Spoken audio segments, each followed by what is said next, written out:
Winter will look and feel a little different in Yellowstone this year. That's right. With limited lodging and social distancing requirements, a trip to the park this winter means a day trip to see all that Yellowstone offers this time of year, with far fewer people traveling in your group.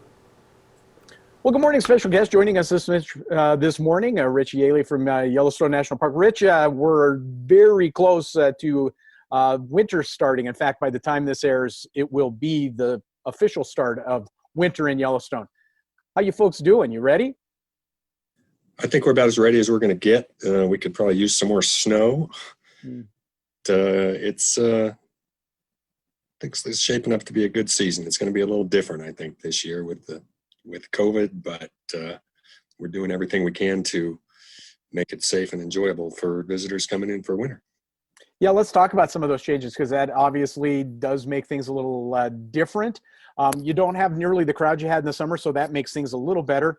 You have controlled access to the park that you don't have in the summer, but I'm sure you're still having to make some considerations for folks inside the park this winter. Yeah, the guided trips coming in, and most of the trips going into the park, with the exception of via the north entrance of Gardner out to Cook City, are guided snowmobile and snow coach trips only. So the companies running those trips have taken a lot of precautions. Most of our indoor facilities, like visitor centers, will actually not be open.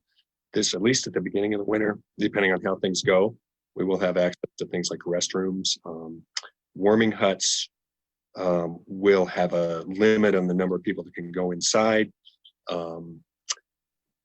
So it's, we're trying to maintain the social distancing, maintain safety precautions to make this as safe as possible for visitors. I understand there's some changes with some lodging within the park and things like that as well.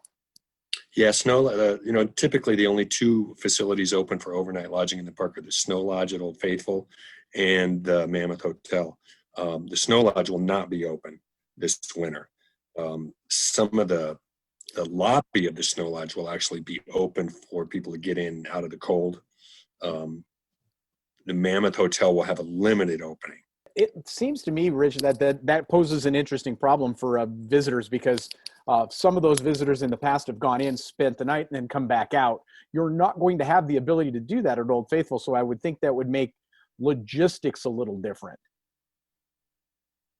Yeah. I think the dynamic at Old Faithful is going to be totally different than it is in previous winters, just because you don't have that overnight accommodation capacity.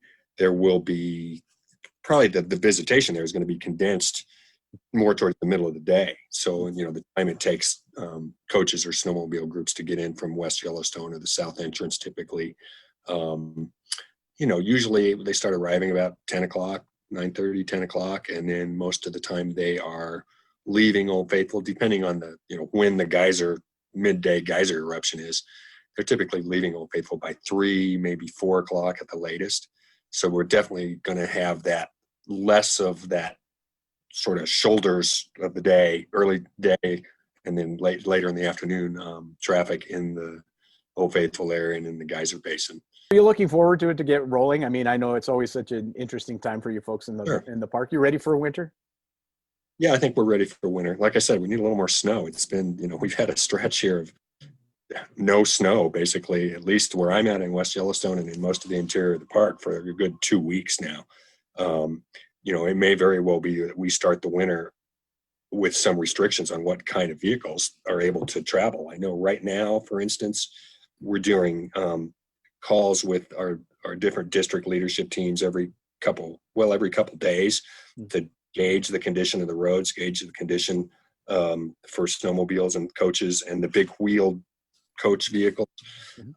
This from the south entrance to Grant Village right now, that we're ready to do the switch over to over snow vehicles, but we're not ready on the west side, at least yet. Now we're looking for a little weather coming in here in the next couple of days, whether that's going to be enough to really switch everything over to completely over snow vehicles.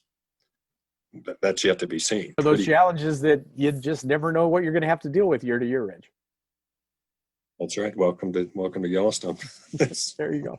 No two winters are the same.